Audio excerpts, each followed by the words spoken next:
இதற்கு முன்பும் கூட கலைஞரை பற்றி மோடி பேசியிருக்கிறார். அதற்கு வெங்கையா நாயுடு வந்திருக்கிறாரு. அதுக்கு முன்னாடி பலரும் வந்துட்டு போயிருக்கிறாங்க திமுக நடத்தும் விழாக்களுக்கு.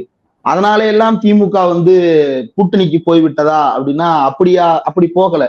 கடந்த 2019 இருந்தே அப்படியான விழாக்களுக்கு அழைப்பது என்பது இருக்கிறது.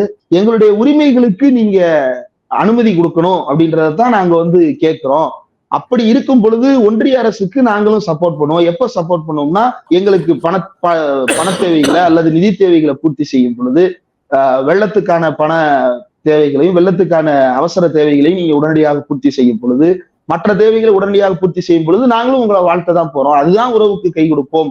ஆனால் அப்படி இல்லாவிட்டால் எங்களுடைய உரிமைக்காக நாங்கள் குரல் கொடுத்து கொண்டே இருப்போம்ன்றதுதான் கடந்த காலத்திலையும் பண்ணியிருக்கிறாங்க. இப்ப இதான் பண்றாங்க. பல்லு பிடிச்சு பாக்குறதுனா பிடிச்சு பார்க்கலாம். பட் ஆனா அதனால யாருக்கு என்ன லாபம் அல்லது இந்த காலகட்டத்தில் அது நம்ம என்னவாக மாற்ற போகிறதுன்றதையும் யோசிச்சுட்டு அதை பிடிச்சு பார்க்கலாம் அப்படின்னு நினைக்கிறேன்.